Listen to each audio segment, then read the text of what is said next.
Kita berdoa.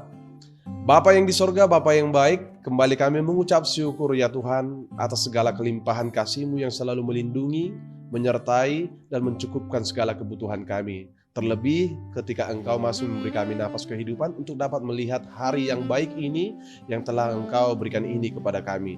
Sebentar kami Tuhan akan mengawali segala aktivitas kami untuk satu hari penuh ini dengan firman-Mu. Bersabdalah ya Tuhan, dan kami telah bersedia dan siap untuk mendengarkannya. Di dalam nama Yesus Kristus Tuhan dan Juru Selamat kami berdoa. Amin. Shalom Bapak Ibu Saudara yang terkasih. Firman Tuhan yang akan menyapa kita pada hari ini diambil dari kitab Pengkhotbah pasal yang ke-7 ayat yang pertama. Saya akan baca dan beginilah firman Tuhan. Nama yang harum lebih baik daripada minyak yang mahal, dan hari kematian lebih baik daripada hari kelahiran. Demikian firman Tuhan. Bapak Ibu Saudara yang terkasih di dalam nama Tuhan kita Yesus Kristus, di dalam hidup setiap orang pasti selalu menginginkan dan mencari yang terbaik untuk dia alami. Lewat semua apa yang dia usahakan maupun lewat semua prestasi dan keberhasilan, agar reputasi nama baiknya dapat dikenal di setiap waktu dan di setiap orang. Pengkhotbah dalam nats kita hari ini melihat dan merasakan bahwa perbuatan baik pasti akan melahirkan nama baik. Nama yang harum yang bukan hanya sekedar puji-pujian yang disampaikan orang lain. Bahkan penulis kitab Pengkhotbah ini sangat menyadari bahwa apa yang kita miliki, segala kepunyaan kita, kekayaan, jabatan, pangkat tidaklah menjadikan otomatis dapat menjadi berkat bila tidak disertai dengan perbuatan baik.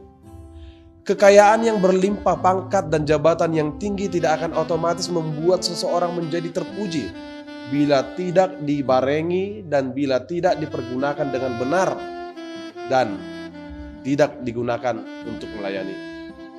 Seperti dalam pepatah mengatakan, gajah mati meninggalkan gading, harimau mati meninggalkan belang, manusia mati meninggalkan nama. Tentu kita semua sudah paham benar dengan maksud dari perkataan pepatah yang telah disebutkan itu, yaitu tentang arti dari sebuah nama yang harum yang akan terus diingat dan dikenang oleh perbuatan baik yang pernah dilakukan. Namun sangat disayangkan, ada banyak orang yang lebih banyak meninggalkan hal-hal yang baik dan melakukan hal-hal yang buruk hanya demi pengejaran kenikmatan dan kesenangan dan prestasi dan reputasi dunia. Demi mendapatkan harta, kekuasaan, mereka rela melakukan segala cara dan bahkan meninggalkan iman dan kehendak Tuhan. Kitab Pengkhotbah ini mengingatkan kita lewat peribahasa yang pertama di ayat yang pertama, yaitu bahwa nama yang harum lebih baik daripada minyak yang mahal. Di sini nama yang harum dibandingkan dengan minyak yang mahal. Bagi orang Yahudi, minyak itu mengandung arti tertentu. Minyak yang mahal biasanya dipakai untuk keperluan khusus, misalnya dalam rangka mengurapi seorang yang akan menjadi raja atau seorang imam, yang merupakan suatu jabatan yang sangat mulia. Dengan mempergunakan perbandingan antara nama yang harum dengan minyak yang mahal, firman ini menunjukkan bahwa nama yang harum atau reputasi yang baik itu lebih baik daripada segala kedudukan yang mulia, pangkat yang tinggi, atau jabatan yang tinggi. Kedudukan yang mulia atau jabatan apapun tidak akan pernah menjamin orang bisa mempunyai nama atau reputasi yang baik. Minyak yang mahal juga berfungsi menurut adat kebiasaan orang Yahudi untuk mengurapi orang mati. Dengan demikian, bisa dikatakan pula bahwa nama yang harum itu lebih baik daripada kematian. Nama yang baik akan tetap tinggal sekalipun orang itu sudah meninggal dunia. Harta dan kedudukan bisa hilang, tetapi nama yang baik akan tetap bertahan. Kita menyadari bahwa dalam hidup ini pasti ada saja hal-hal yang penting yang bisa kita miliki lewat perjuangan kita dan usaha kita. Tetapi kita juga harus menyadari bahwa pasti di dalam hidup ini ada juga hal yang tidak bisa kita miliki sekalipun dengan kekayaan dan harta yang kita miliki. Salah satunya adalah nama yang harum atau reputasi yang baik yang tidak bisa dibeli dengan uang atau kekayaan. Dalam peribahasa yang kedua juga dilanjutkan, yaitu berbicara tentang hari kematian yang dipandang lebih baik daripada hari kelahiran. Firman ini mengatakan bahwa kelahiran lebih baik daripada kematian. Menurut kitab Pengkhotbah, akhir itu jauh lebih penting daripada awal. Awal kelahiran bayi tidak dapat menentukan bayi itu adalah pribadi yang baik atau pribadi yang jahat. Sedangkan kematian akan dapat diketahui apakah seseorang itu baik atau jahat melalui kenangan perbuatan baik yang diberikan kepada orang lain dan sesamanya.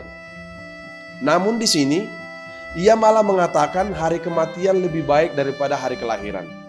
Sebenarnya Bapak Ibu Saudara yang terkasih, firman ini ingin menegaskan dan mengatakan bahwa baik mati maupun hidup sebetulnya sama saja. Keduanya bisa sama baiknya dan bisa sama sia-sianya. Kita bisa saja mengatakan lebih baik mati daripada hidup atau lebih baik hidup daripada mati. Keduanya sama saja menurut kitab Pengkhotbah ini. Pada dasarnya, baik hidup maupun mati itu sama-sama sia-sia jika tidak diletakkan di dalam Tuhan. Kalaupun ada satu yang lebih baik daripada yang lain, itu tergantung dari bagaimana cara kita hidup atau mati selama Tuhan memperkenankan waktu dan kesempatan bagi kita di dunia ini. Nah, kalau kita hidup dengan baik, tentu hidup lebih baik daripada mati. Namun kalau yang terjadi sebaliknya, tentu kematian lebih baik daripada hidup menurut orang yang tidak beriman dan yang tidak mempunyai tujuan dan makna dalam menjalani hidupnya. Oleh karena itu, bila Tuhan mengaruniakan di dalam hidup kita, apakah itu kesempatan boleh ada sampai saat ini lewat napas kehidupan yang Tuhan anugerahkan kepada kita, juga lewat harta, jabatan, pangkat, kekayaan, dan keluarga, maupun apapun itu yang ada di dalam diri kita, bahwa itu semua adalah hanya oleh karena kebaikan Tuhan yang harus kita pergunakan sampai hari ini dan seterusnya untuk kebaikan kita semua, agar lewat kehadiran kita dapat menjadi berkat bagi dunia dan bagi sesama, bagi orang lain, dan kemuliaan bagi nama Tuhan. Amin.